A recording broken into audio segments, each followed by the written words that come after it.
Assalamualaikum. This is Tahir Afaki and you are watching my channel Wide Vision. हमारा आज का मौजू है 6 पॉइंट्स ऑफ शेख मुजीबुर रहमान। दोस्तों, आज के मौजू में हम शेख मुजीबुर रहमान के वो 6 नकात देखेंगे जिसने डिसइंटीग्रेशन ऑफ पाकिस्तान की बुनियाद रखी। बहुत से दोस्त ऐसे हैं जो कि जानते नहीं कि ये असल में 6 पॉइंट्स क्या हैं। तो आइए देखते हैं कि ये 6 पॉइंट्स क्या हैं। लेकिन ये 6 पॉइंट्स देखने से पहले आप एक बात याद रख लें कि आपको इन 6 पॉइंट्स को समझने के लिए जरूरी है कि आपको पता हो कि फेडरल स्टेट स्ट्रक्चर क्या है और कॉन्फेडरेशनल स्टेट स्ट्रक्चर क्या है। फेडरल स्टेट स्ट्रक्चर में मरकज के पास कम इख्तियारात होते हैं लेकिन यूनिवर्सल अहमियत के हामिल होते हैं, यानी सुपरमेसी ऑफ स्टेट वो मरकज की बरकरार रहती है। On the other side confederation में ये होता है कि अलग अलग स्टेट्स होती हैं, वो सिर्फ और सिर्फ चंद एक पॉइंट्स पर मुर्तकज होती हैं और उन पॉइंट्स के मुताबिक अपना निजाम चलाती हैं। वैसे हकीकत में वो तमाम स्टेट्स ऑटोनमस होती हैं, आजाद होती हैं। यानी अगर यूएसएसआर ने बाकी तमाम स्टेट्स के साथ कॉन्फेडरेशनल सिस्टम रखा हुआ था जिसमें इन स्टेट्स पर किसी पर भी अटैक होगा तो यूएसएसआर इनकी हिफाजत के लिए आएगा, इनकी सिक्योरिटी के लिए आएगा। On the other side in states का मिलिट्री भी अपनी थी, इनकी करेंसी भी अपनी थी, इनका तमाम सारा निजाम इनका अपना था।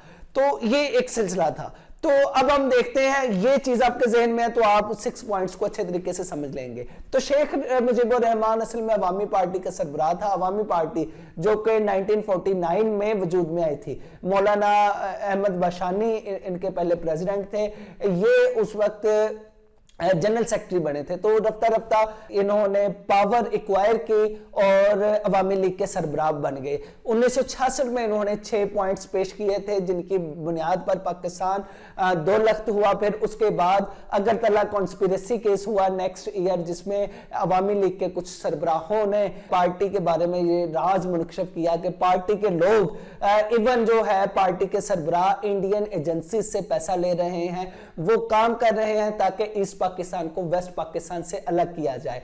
और फिर उसके बाद हम देखते हैं कि 1970 में जो इलेक्शंस हुए हैं उनमें ओवरवेलमिंग मेजॉरिटी हासिल की है शेख मुजीबुर रहमान ने, और जो उसके बाद जो है रेस्टलेसनेस क्रिएट हुई है और 16 दिसंबर 1971 में ईस्ट पाकिस्तान वेस्ट पाकिस्तान से अलग होकर बांग्लादेश बन गया। तो आइए अब हम देखते हैं कि ये 6 पॉइंट्स क्या हैं।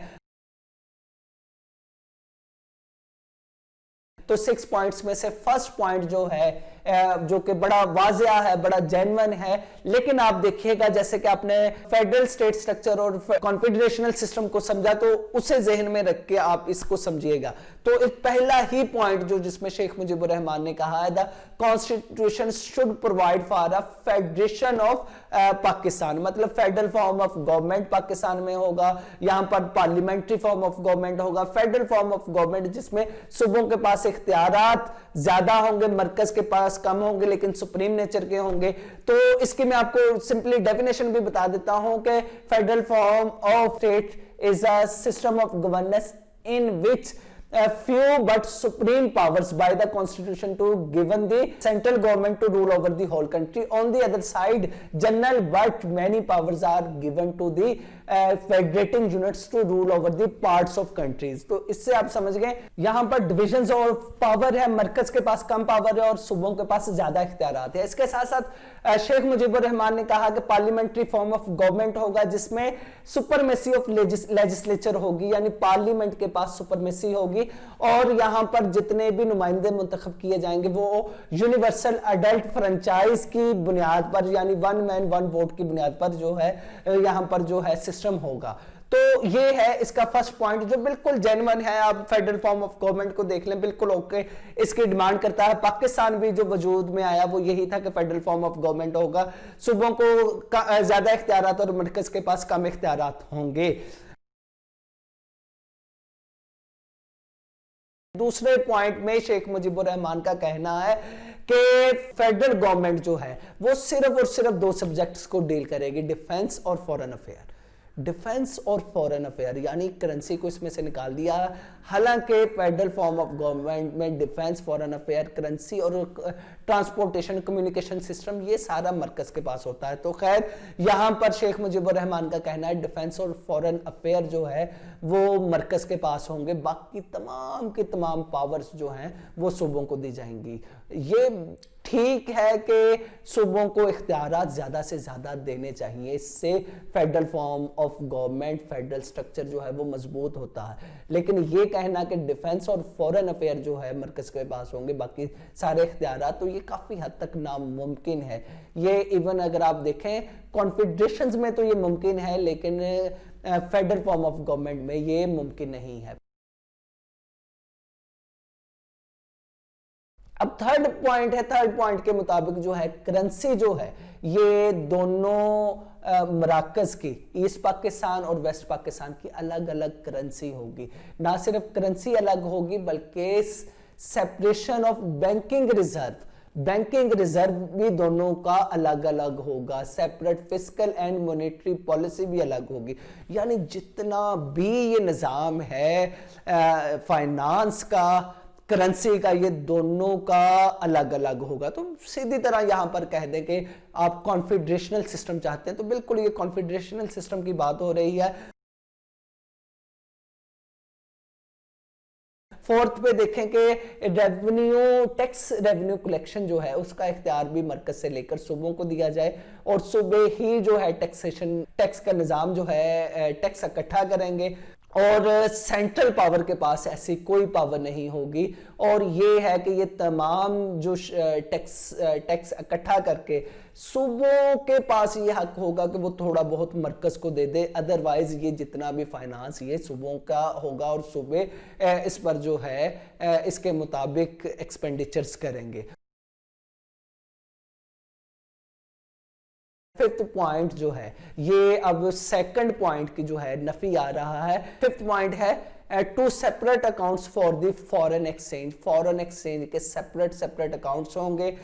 यानी जितनी भी जो सूबे ईस्ट पाकिस्तान और वेस्ट पाकिस्तान अपनी एक्सपोर्ट कर रहे हैं तो एक्सपोर्ट से जो रेवेन्यू आ रहा है वो मरकज के पास नहीं जाएगा बल्कि वो सूबों के पास जाएगा। तो सूबे उनको खुद डील करेंगे और फिर दोनों जो है ईस्ट पाकिस्तान और वेस्ट पाकिस्तान, इनकी जो कमोडिटीज हैं, यानी वेस्ट पाकिस्तान की जो गंदम है और ईस्ट पाकिस्तान की जो पटसन है, ये दोनों जगहों पे आएंगी तो विदाउट एनी ड्यूटी आएंगे, बिल्कुल फ्रीली इनका जो है आना जाना होगा। मतलब यहां से कुछ वाज़ा हो रहा है कि दोनों को अलग कर दिया जाए, दोनों हिस्सों को अलग कर दिया जाए, तो ये बस ड्यूटी फ्री यहां पर मामला होगा।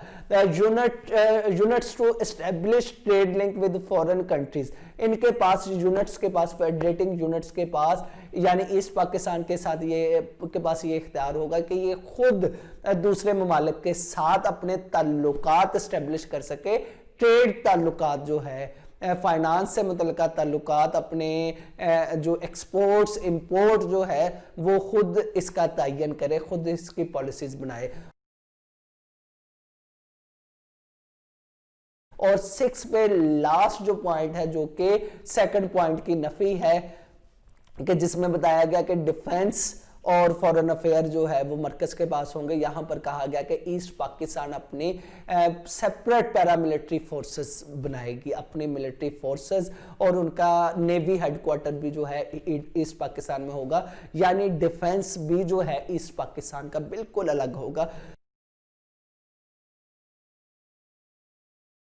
तो दोस्तों ये 6 पॉइंट्स हैं। मतलब या तो आप अगर कॉन्फेडरेशन का जो है कह रहे हैं तो ठीक है, पाकिस्तान बना है, पाकिस्तान के साथ जितने भी हिस्से आए हैं, ये इलाके आए हैं, इन्होंने फेडरल फॉर्म ऑफ गवर्नमेंट की रिक्वायरमेंट की है, जबकि दुनिया में कहीं भी ऐसा फेडरल फॉर्म ऑफ गवर्नमेंट मौजूद नहीं है जैसा कि शेख मुजीबुर रहमान चाह रहे हैं। फेडरल स्ट्रक्चर दुनिया का सबसे बेहतरीन फेडरल स्ट्रक्चर अमेरिका का है, लेकिन वहां पर भी इतना ये सब कुछ मौजूद नहीं है कि हर सूबे की अपनी अपनी मिलिट्रीज है, अलग अलग करेंसी है, अलग अलग ये सिलसिला है। तो ऐसा कुछ भी नहीं है। तो ये मतलब इससे देखकर हमें पता चलता है कि बेसिकली शेख मुजीबुर रहमान ईस्ट पाकिस्तान को वेस्ट पाकिस्तान से अलग करना चाहते थे। इसकी हमें मिसाल जो है आगे practical example Agartala conspiracy case में मिलती है। यहाँ 1967 में शेख मुजीबुर रहमान की अपनी ही पार्टी के लोगों ने ये इंकशाफ किया कि ये लोग इंडियन एजेंसी से पैसा ले रहे हैं ताकि ईस्ट पाकिस्तान को वेस्ट पाकिस्तान से अलग कर दिया जाए। तो यूं ये सिलसिला चला। शेख मुजीबुर रहमान ने जो डिसइंटीग्रेशन ऑफ पाकिस्तान की बुनियाद इन 6 पॉइंट्स पे रखी और यूं पाकिस्तान रफ्ता रफ्ता 16 दिसंबर 1971 को 2 लख्त हुआ और यूं सुकूते बगदाद के बाद सुकूते ढाका वकू पजीर हुआ।